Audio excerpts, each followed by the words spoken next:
Archivo misterioso.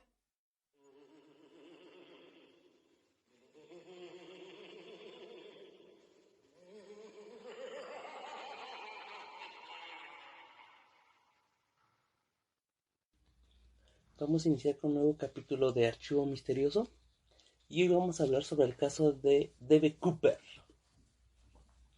Era el miércoles 24 de noviembre de 1971, un día antes del Día de Acción de Gracias en Estados Unidos. Un pasajero que viajaba bajo el nombre de Dan Cooper abordó el Boeing 727-100 en el vuelo 305, número de registro de la FAA N467US de Northwest Orient, posteriormente Northwest Airlines, que partía del Aeropuerto Internacional de Portland con destino a Seattle, Washington. Dan Cooper fue descrito como un hombre de unos 45 años, con una altura entre 1,78 y 1,83 metros, que ese día llevaba una gabardina negra, mocasines, traje oscuro, camisa blanca, corbata negra, gafas de sol oscuras y un alfiler de corbata hecho de madreperla. Se sentó en la parte trasera del avión, en el asiento 18C, y después de que la nave despegara, le entregó una nota a la sobrecargo Florence Schaffner, que se encontraba sentada en un asiento plegable cerca de la salida trasera, justo a la derecha del asiento de Cooper. Ella pensó que se trataba de su número telefónico, por lo que lo guardó sin darle más atención a la nota. Sin embargo, Cooper se le acercó y le dijo: «Señorita, mejor que lo lea lo que hay escrito en esa nota, ya que traigo una bomba». El mensaje estaba escrito: «Tengo una bomba en mi maletín, la usaré si es necesario. Quiero que se siente junto a mí». La nota también pedía 200,000 billetes sin marcar y 2 sets de paracaídas, 2 paracaídas de espalda y 2 paracaídas de emergencia, y explicaba detalladamente cómo se debían entregar estos objetos una vez que el avión aterrizara en el Aeropuerto Internacional de Seattle, Tacoma. Si no se cumplían sus demandas, haría estallar el avión. Cuando la sobrecargo informó a la cabina del vuelo sobre Cooper y sus demandas, el piloto William Scott contactó con el control de tráfico aéreo de Seattle, Tacoma, quienes a su vez se pusieron en contacto con la policía de Seattle y el FBI. La agencia se puso en contacto con el secuestrador. El piloto ordenó a Schaffner volver a la puerta trasera del avión y sentarse junto a él para tratar de averiguar si la bomba era real. Cuando el secuestrador descubrió las intenciones de la sobrecargo, abrió su maletín, normalmente lo suficiente como para que ella hubiera varios cilindros rojos, una gran batería y cables, convenciéndose de que la bomba era verdadera. Cooper le ordenó que le dijera al piloto que no aterrizara hasta que el dinero y los paracaídas estuvieran listos en el aeropuerto. Schaffner regresó a la cabina para entregar las instrucciones del secuestrador. Después de que las demandas fueron comunicadas a las autoridades, el avión empezó a sobrevolar Puget Sound, un estrecho marítimo cerca de Seattle. Mientras recolectaban el dinero, los agentes del FBI siguieron las instrucciones de usar solo billetes sin marcar, pero decidieron usar billetes impresos principalmente en 1967 y con números de serie empezando con la letra L, emitidos por el Banco de Reserva Federal de San Francisco. Asimismo, los agentes pasaron rápidamente los 10,000 billetes de $20 por un dispositivo Record Dark para crear una fotografía de microfilm de cada uno y grabar los números de serie. Las autoridades inicialmente pretendían usar paracaídas militares de la base de la Fuerza Aérea McChord, pero Cooper especificó que quería paracaídas civiles que tuvieran cordones de apertura manuales. La policía de Seattle encontró unos ejemplares como los que exigía el secuestrador en una escuela local de paracaidismo. Mientras tanto, Cooper permaneció sentado en el avión bebiendo un cóctel de Bourbon Whisky. con soda de limón que le ofreció la sobrecargo Tina Mucklow. Tina Mucklow, una sobrecargo que permaneció junto al secuestrador, la mayor parte del tiempo lo describió como una persona agradable y lo suficientemente considerada para pedir que le dieran comida a toda la tripulación después de que aterrizara en Seattle. Qué agradable sujeto, ¿no? Sin embargo, los investigadores del FBI afirmaron que el secuestrador era obsceno y que usaba malas palabras. A las 5:24 el control de tráfico del aeropuerto la comunicó a Scott que las demandas de Cooper habían sido cumplidas. Entonces el secuestrador permitió al piloto aterrizar. El avión tocó tierra a las 5:39. Posteriormente Cooper ordenó a Scott que llevara la aeronave a una sección remota de la pista y que atenuara las luces en la cabina para enviar a los francotiradores de la policía. Asimismo, pidió el control de tráfico que enviara a una persona a entregar los $200,000 y los paracaídas. La persona elegida, un empleado de Northwest Orient, se acercó hasta el avión y entregó los objetos a la sobrecargo Mucklow a través de las escaleras traseras. Pocos minutos después, Cooper liberó a los 36 pasajeros y a Schaffner, pero retuvo al piloto Scott y a Mucklow, el primer oficial Bob Rataxar y el ingeniero de vuelo H. Anderson. En ese momento, los agentes del FBI desconocían las intenciones del secuestrador y estaban perplejos por su demanda de 4 paracaídas. Asimismo, se preguntaban si tendrían un cómplice a bordo o si los paracaídas eran para los 4 miembros de la tripulación que permanecían con él. Nunca antes habían intentado nadie saltar en paracaídas desde un avión comercial secuestrado. Mientras la aeronave era reavestida, un oficial de la Administración Federal de Aviación que quería explicar al secuestrador las implicaciones legales de la piratería aérea, caminó hacia la puerta del avión y pidió permiso a Cooper para abordar el avión. Pero este se lo negó al instante. Una bolsa de vapor en el motor del camión con gasolina retrasó el proceso de reabastecimiento y Cooper empezó a sospechar cuando, después de 15 minutos, no habían acabado. El secuestrador amenazó nuevamente con hacer estallar el avión, por lo que los encargados del abastecimiento aceleraron la tarea hasta completarla. Después del reabastecimiento y de una inspección detallada del dinero y los paracaídas, Cooper ordenó a la tripulación despegar nuevamente a las 19:40.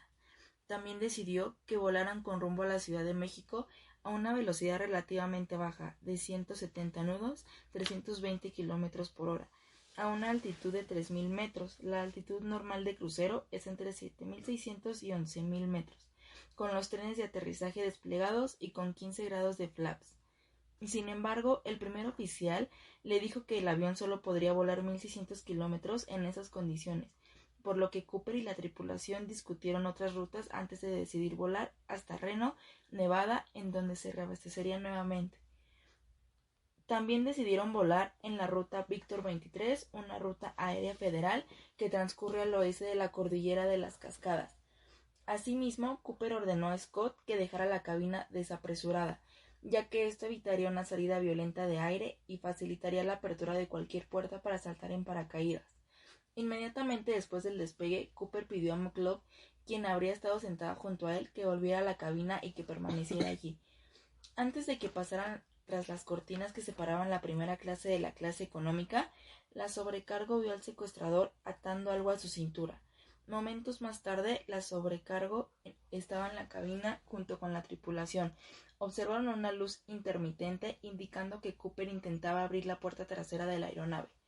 A través del interfón, Scott le preguntó si había algo que pudieran hacer por él, a lo que el secuestrador respondió que no. La tripulación empezó a notar un cambio de presión en la cabina. Cooper había abierto la puerta trasera y había saltado del avión. Esta fue la última vez que se supo de él. El FBI cree que el salto se realizó a las 20:13 sobre el suroeste del estado de Washington, ya que a esta hora las escaleras traseras se sacudieron posiblemente en el instante en que abandonó la aeronave. En ese momento el avión estaba volando a través de una tormenta y la nubosidad impedía ver el suelo. Debido a la mala visibilidad, los aviones de caza F-106 que seguían a la aeronave no se dieron cuenta del salto del secuestrador. Inicialmente se creyó que había aterrizado al sureste del área no incorporada, cerca del lago de Merwin, 48 kilómetros al norte de Portland, Oregón. Teorías posteriores basadas en varias fuentes, tales como el testimonio del piloto de Continental Airlines, Tom Bohan, quien volaba a 1.200 metros sobre el vuelo, 305 y 4 minutos, detrás del mismo, ubicaban la zona de aterrizaje a 32 kilómetros al este de ese punto. Después de 2 horas y media del despegue de Sid, el avión con la compuerta trasera abierta aterrizó en Reno a las 22:15. El aeropuerto y la pista fueron rodeados por agentes del FBI y de la policía local. Tras comunicarse con el capitán Scott, se determinó que Cooper había abandonado la aeronave y los agentes abordaron el avión para buscar cualquier evidencia que hubiera dejado. Encontrando varias huellas dactilares, una corbata con alfiler de madreperla, 2 de los 4 paracaídas y 8 colillas de cigarrillos. Sin embargo, no había rastro del maletín del secuestrador, del dinero, de la bolsa que lo contenía, ni de las 2 paracaídas restantes. Las personas que habían interactuado con Cooper a bordo del avión y en tierra fueron interrogadas para crear un retrato robot. La mayoría de los testigos proporcionaron la misma descripción, por lo que el FBI estima que el retrato de una representación fiel de Cooper y lo utilizan todos los pósters en los que se requiere su captura. Aunque a finales de 1971 y a principios del año siguiente se llevaron a cabo diversas búsquedas aéreas y terrestres en un área de 73 kilómetros cuadrados en donde se creía que Cooper había aterrizado, no se encontró ningún rastro del secuestrador o de su paracaídas. La velocidad de avión, 91 metros por segundo, las diferencias de altitud y la incertidumbre del momento del salto dificultaron la determinación del punto exacto de aterrizaje. Debido a esto, el FBI cree que Cooper no sabía dónde iba a aterrizar, por lo que probablemente no había un cómplice en tierra que lo ayudase a escapar. Inicialmente, el FBI trabajó junto a los policías de los condados de Clark, quienes realizaron búsquedas a pie y en helicóptero. Otros patrullaron el lago Merwin y el lago Yale en botes, pese a que con el tiempo no parecía ningún tipo de pistas. La llegada del deshielo con la primavera boreal favoreció que se realizara una búsqueda terrestre extensiva, llevada a cabo por el FBI y más de 200 miembros del ejército de los Estados Unidos, que estaban estacionados en Fort Lewis. La expedición examinó metro por metro del área estimada de aterrizaje, durante 18 días consecutivos del mes de marzo y por otros 18 días en abril de 1972. Después de 6 semanas, la búsqueda no rindió ningún resultado, por lo que existe controversia sobre si Cooper aterrizó realmente en esa área y si sobrevivió al salto. Mientras tanto, el FBI empezó a rastrear los 10.000 billetes de 20 usados para el rescate, dando a conocer los números de serie a bancos, compañías financieras y otros negocios. Asimismo, varias agencias policiales alrededor del mundo, incluyendo a Scotland, recibieron información sobre Cooper y los números de serie de los billetes. Durante los meses que siguieron al secuestro, Northwest Airlines ofreció una recompensa de 15% del dinero que se recuperara hasta un máximo de $25,000, pero la aerolínea retiró la oferta al no aparecer ninguna prueba.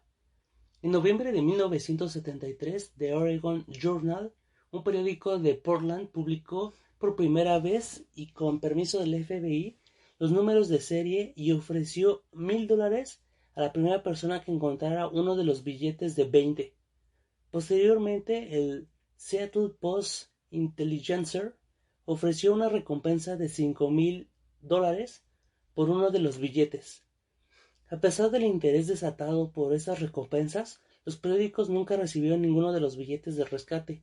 Durante la década que precedió al secuestro, la policía local y el FBI habían resuelto 2 crímenes importantes en el noreste de Estados Unidos, un robo de banco y una extorsión, rastreando los números de serie de los billetes, y en ambos casos las autoridades tardaron solo varias semanas para atrapar a los criminales que habían usado el dinero en una área cercana pocos días después del crimen, circunstancia que no ocurrió en el caso Cooper. Con el paso de los años, nuevas evidencias fueron apareciendo. A fines de 1978, un cazador que se encontraba al norte del área estimada de aterrizaje encontró una pancarta con instrucciones para abrir la puerta trasera del Boeing 727. Después de ser analizada, se determinó que pertenecía a la puerta del avión del secuestrador. El 10 de febrero de 1980, Brian Hiram, un niño de 8 años que estaba de picnic con su familia, encontró $5,880 en billetes semidestruidos, un total de 249 billetes de 20 todavía atados en bandas elásticas, aproximadamente a 12 metros de la orilla del río Columbia, a 8 kilómetros al noreste de Vancouver, Washington. Después de comparar los números de serie de los billetes con los que se le habían entregado a Cooper, se determinó que el dinero encontrado por Ingram era parte del rescate pagado 9 años atrás. Varios científicos locales reclutados por el FBI declararon que el dinero pudo haber llegado a ese lugar después de que el cuerpo de los ingenieros del ejército de Estados Unidos dragara varias secciones del río en 1974.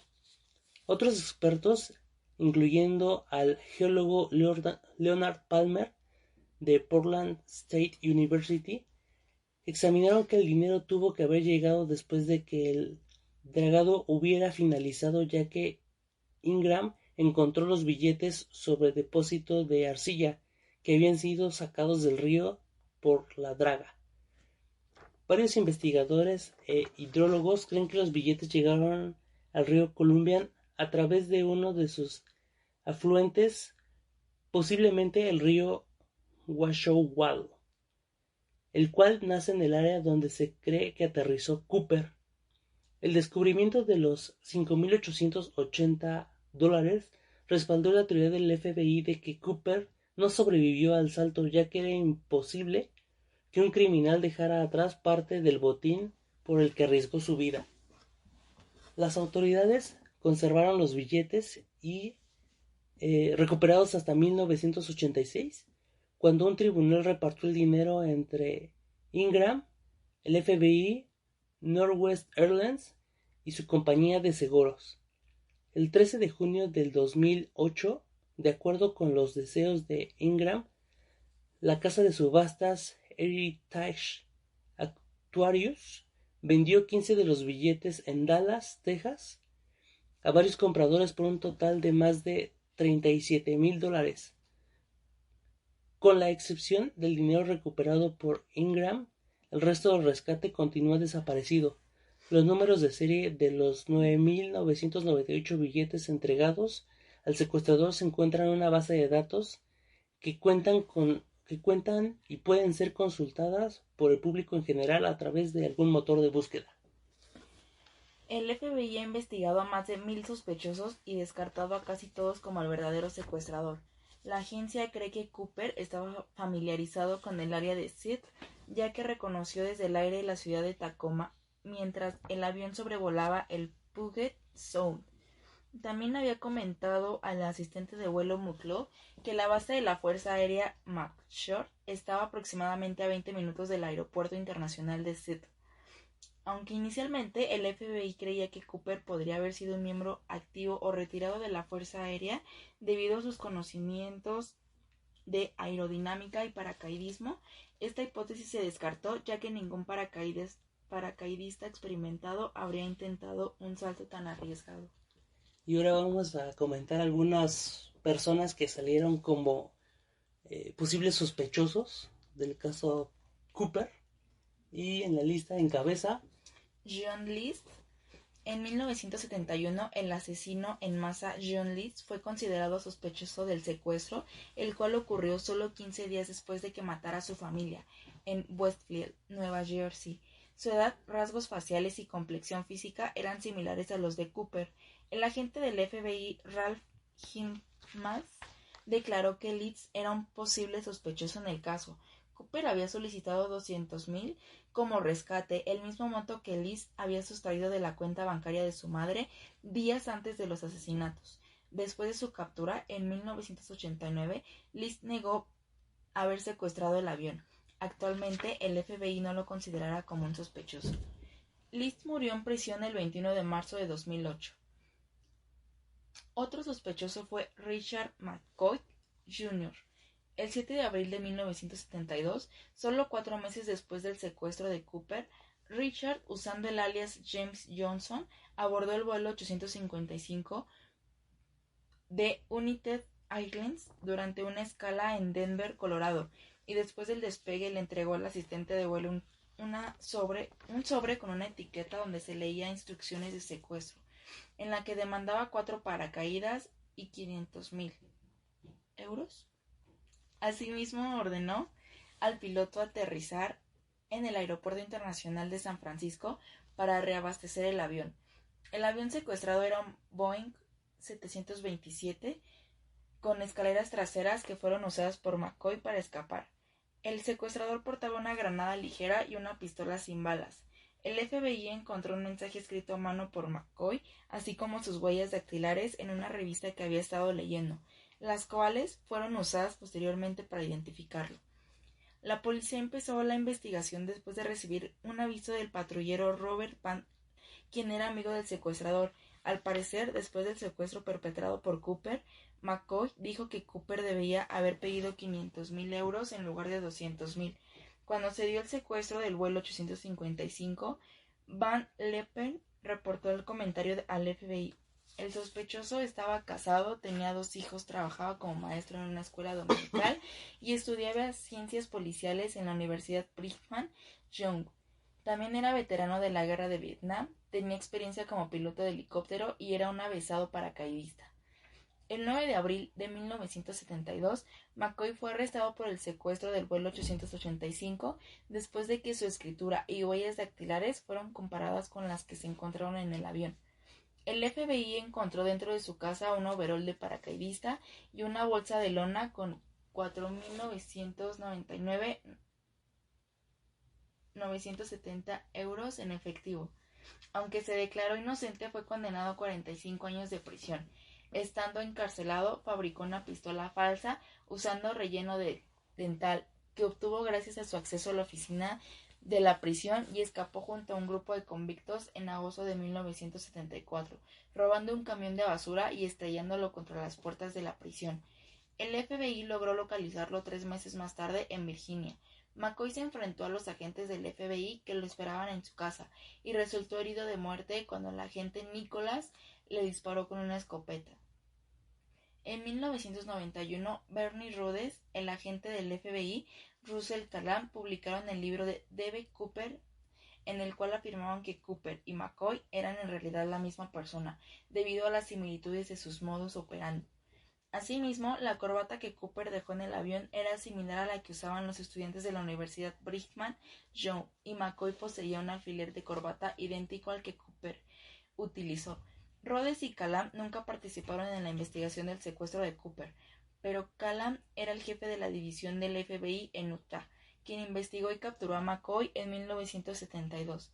Los autores dicen que el sospechoso nunca admitió ni negó que fuera Cooper. Cuando se le preguntó directamente si era Cooper, el secuestrador respondió: "No quiero hablar sobre eso". El agente del FBI, Larry Carr, no cree que McCoy fuera Cooper, ya que no calzaba con la descripción y además estuvo presente en la cena de acción de gracias de su familia en Utah el día después del secuestro original. Otro sospechoso es Duane Weber. En junio del 2000, US News and World Report publicó un artículo sobre una viuda de Pace, en Florida, Joe Weber, quien afirmaba que su esposo Duane L. Weber, nacido en Ohio en 1924, le había dicho antes de morir, el 28 de marzo de 1995, que él era Dan Cooper.